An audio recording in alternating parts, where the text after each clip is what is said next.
Уникальные вологодские кружева от старины до современной моды, полностью ручная работа. Выставку из своей коллекции в Чувашский национальный музей привезли сотрудники Вологодского музея-заповедника.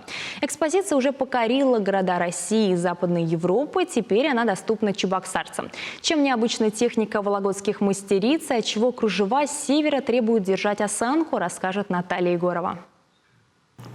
С 16 века вологодские кружевницы плели белоснежные узоры. Техника называется сцепная. Использовали издревле такое приспособление. На него укладывали подушечку, набитую соломой, сверху рисунок, его называли сколком, и плели с помощью деревянных палочек, как клюшек, произведение искусства. Вологодское кружево из-за этого способа даже называют музыкальным. А клюшки, те самые деревянные палочки, они стукают друг от друга, стучат друг от друга, и слышится такой звук коп-коп-коп, поэтому коп-клюшки, поэтому кружево музыкальное.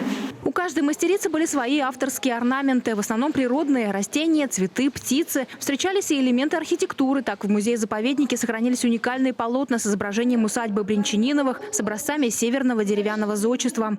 Скатерти, панно – это как кружевные картины, только выполненные не с помощью акрила или масла, а выполненные ниточками нашими заслуженными мастерами кружевного промысла.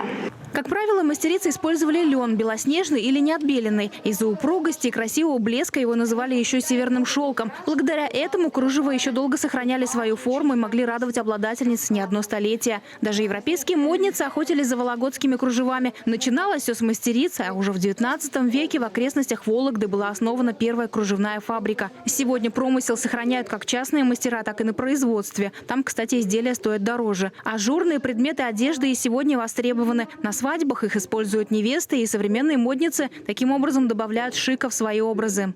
Вы на мне тоже видите, я даже боюсь лишний раз двинуться, потому что эта красота, этот шик, он действительно заставляет себя приосаниться, почувствовать себя немножко по-другому. Кружево, оно заставляет, как будто, знаете, выпрямить спину.